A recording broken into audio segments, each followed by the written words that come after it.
Hidup. Nah, di bedah materi kali ini, berdasarkan skrip pada sumber yang bakal kita bahas, ternyata kita tuh nggak pernah bener-bener sendirian loh. Dari sejak kita masih janin di kandungan, sampai nanti menuju keabadian, selalu ada pendampingan dari entitas spiritual. Hari ini, kita bakal bedah tuntas lini masa kehidupan manusia dan ngelihat gimana 10 malaikat punya peran spesifik di tiap-tiap fasenya. Oke, mari kita selami pembahasannya. Perjalanan panjang kita ini terbagi dalam 4 fase utama. Mulai dari awal mula di kandungan, lanjut ke perjalanan dunia, terus ke akhir hayat dan alam kubur, sampai bermuara di hari kiamat dan keabadian. Kita mulai dari fase yang pertama ya, awal mula, yaitu fase kandungan dan turunnya wahyu. Kalau kita lihat lini masa ini, perjalanan kita tuh benar-benar start dari titik paling awal. Di dalam rahim, disinilah cetak biru kehidupan kita mulai digambar dengan sangat presisi. Berdasarkan skrip pada sumber, spesifiknya dari hadis riwayat Bukhari dan Muslim, waktu kita masih di kandungan, ada yang namanya malaikat rahim. Tugasnya nggak cuma niupin ruh loh, beliau juga netapin 4 hal fundamental. Rezeki kita, batas umur kita, amal perbuatan, sampai nasib kita nanti.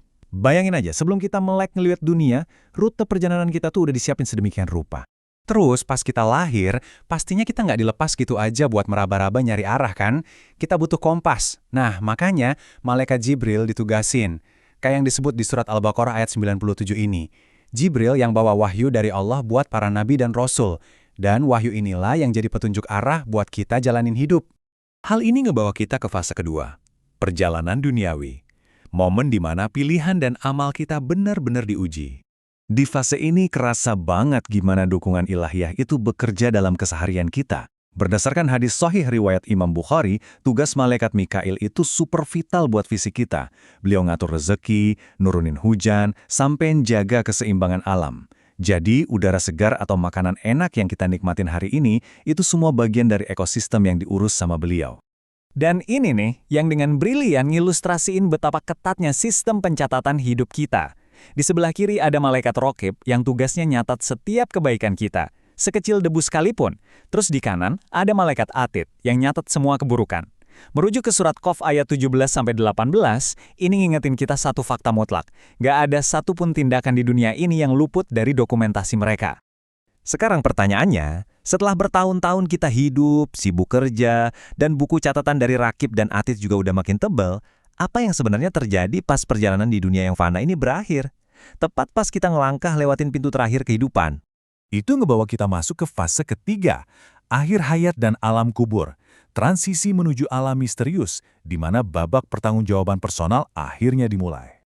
Di titik akhir ini, ada satu entitas absolut yang nggak bisa kita hindari atau kita suap.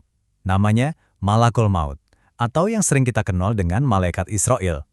Tugasnya udah tegas, nyabut nyawa semua makhluk persis di waktu yang udah ditetapin, nggak bisa dipercepat, nggak bisa juga ditunda sedetik pun.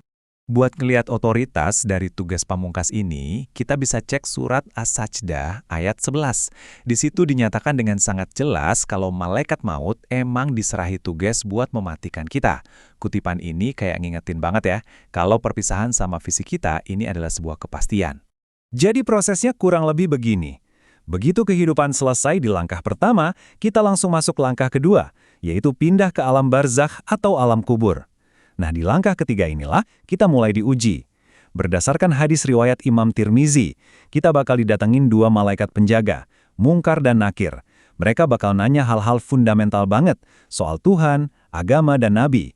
Dan jawaban di sini murni keluar dari keimanan kita selama hidup, bukan sekedar kelancaran lisan. Sampailah kita di fase puncak, sebuah grand finale dari eksistensi manusia, hari kiamat, dan kehidupan yang abadi. Babak ini ditandai sama peristiwa yang dahsyatnya nggak kebayang. Malaikat Israfil punya tugas kolosal buat niup sangkakala. Kalau kita baca surat Az-Zumar ayat 68, ini dramatis banget.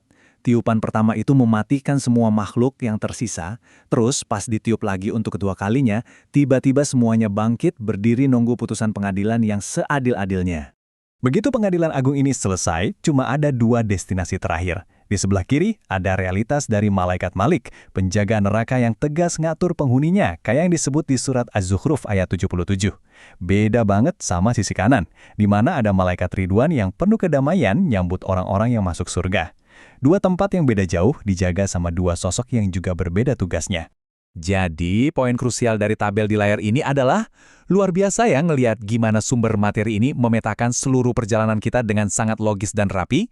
Dari malaikat rahim pasti kandungan, terus ada Jibril, Mikael, Rakib, dan Atid pas kita di dunia.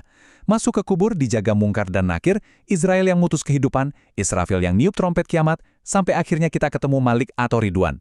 Semuanya ini merangkai satu sistem ilahiyah yang mendampingi kita. Nah, sebagai penutup, coba deh renungin ini. Kalau para penjaga langit ini benar-benar nemenin, ngawasin, dan ngelayanin setiap detik keberadaan Anda dari sebelum Anda lahir sampai jauh setelah Anda tutup usia, gimana fakta ini bakal ngubah cara Anda hidup mulai hari ini? Pembahasan ini ngebuktiin kalau hidup kita bukan sekedar kebetulan, tapi bagian dari narasi yang agung banget. Semoga bedah materi hari ini ngasih wawasan buat langkah Anda ke depan. Sampai jumpa lagi.